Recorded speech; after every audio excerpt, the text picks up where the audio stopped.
Bienvenue dans cette nouvelle vidéo. Aujourd'hui, on va vous parler d'un de nos persos favoris aux éditions Réflexion. Il s'agit du Juge Dredd. Voilà. Mais avant de vous parler de la série, on va vous parler du personnage en lui-même. Qui est Joseph Dredd? Eh bien, nous sommes dans un monde futuriste, post-apocalyptique, dans lequel les gens sont rassemblés dans des grandes mégalopoles, que l'on appelle des mégacities, qui sont surpeuplées, parfois vouées au crime et à tous les délires et les perversions du genre. En dehors de ça, en dehors de ces mégacités, rien d'autre que des zones dévastées, ce que l'on appelle les terres maudites. Voilà. Et c'est dans cet univers-là que notre juge Joseph Dredd évolue. Alors Dredd, donc, est le juge emblématique de Megacity One, la plus grosse mégalopole qui reste dans ce monde. Et sa particularité, c'est qu'il a voué sa vie à la loi. Il est la loi. D'ailleurs, un de ses signes distinctifs, c'est qu'on ne voit jamais son visage. Il garde toujours son casque. Voilà. Donc on ne sait pas à quoi il ressemble. Et à côté de ce juge mythique, on retrouve d'autres juges comme le juge Death, comme le juge Anderson, ou encore d'autres qui peuplent ce monde.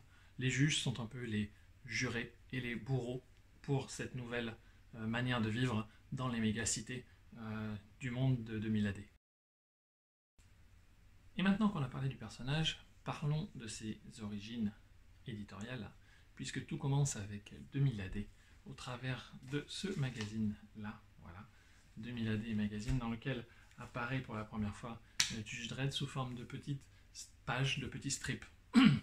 Et vu le succès et l'engouement qu'a généré ce personnage, il a bientôt sa série à lui, il a bientôt son univers à lui, bientôt ses séries dérivées.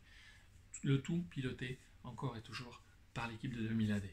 Depuis, bon nombre d'éditeurs ont repris le flambeau, que ce soit Titan Books, que ce soit Rebellion, qui est une partie aussi des propriétaires de Judge Dredd, et aux États-Unis, nous avons également l'éditeur IDW qui a décidé d'offrir de nouvelles aventures différentes pour notre juge préféré. En France, bon nombre d'éditeurs se sont aussi essayés à l'exercice difficile de faire aimer Judge Dredd au public français. Il y a eu Aredi, il y a eu Soleil, il y a eu beaucoup d'autres qui ont fait des one-shots comme Weta ou encore d'autres.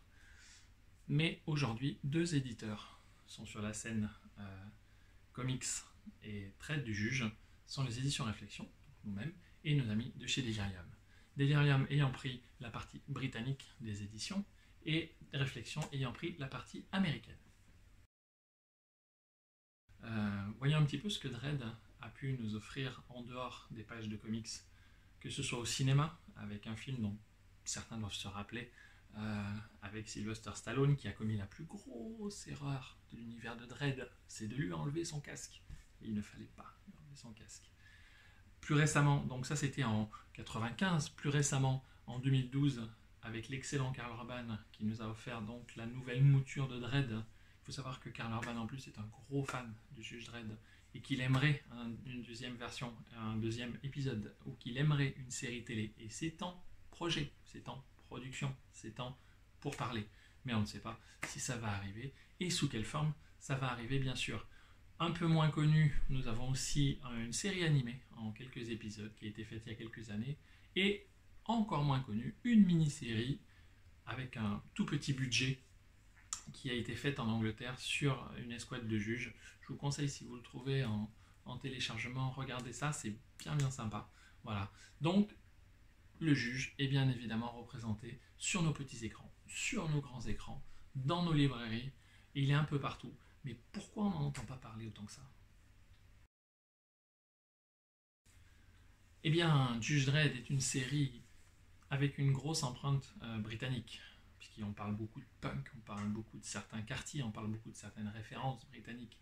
Et effectivement, en France, comme certaines séries, que je ne nommerai pas, mais si quand même, comme Star Trek, comme Battlestar Galactica, comme Doctor Who, qui a bien pris quand même, mais qui ne représente pas ce que ça peut être à l'étranger, Judge Dredd a eu un peu de mal à se faire une place. Mais aujourd'hui, son casque, sa tenue, sa manière de parler, la loi, c'est moi, c'est bien quand même l'empreinte de Judge Dredd.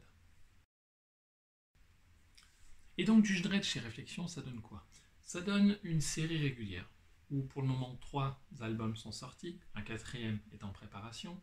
Ça donne des hors-séries avec Judge Dredd année 1, avec l'excellent Mega City 2, qui va sortir normalement en juin, si le contexte le permet. Et d'autres séries d'autres hors-séries plutôt, comme Judge Anderson, ou encore le crossover Judge Dredd Mars Attacks. Oui, alors ça, on en reparlera après. Quoi qu'il en soit, ce qu'il faut retenir de tout ça, c'est que Judge Dredd, c'est un univers complexe, c'est un univers vraiment étendu, avec beaucoup de personnages, avec beaucoup d'histoires, avec beaucoup de choses à découvrir, qui peut être appréhendé par n'importe qui. Si vous n'avez jamais lu un Judge Dredd, commencez bien sûr par un numéro 1 ou par un hors-série, comme le année 1 par exemple, et vous allez tout de suite rentrer dans le vif du sujet. Eh bien merci d'avoir regardé cette vidéo. C'était la deuxième donc, du genre. Pour plus d'informations, www.édition-réflexion.com, les réseaux sociaux, Facebook, Twitter, Instagram, ou par message directement si vous avez plein de questions. Et on se retrouve très vite le mois prochain pour un autre focus. En attendant, Judge Dredd Mega City 2 en juin. C'est ça qu'il faut retenir. A plus tard.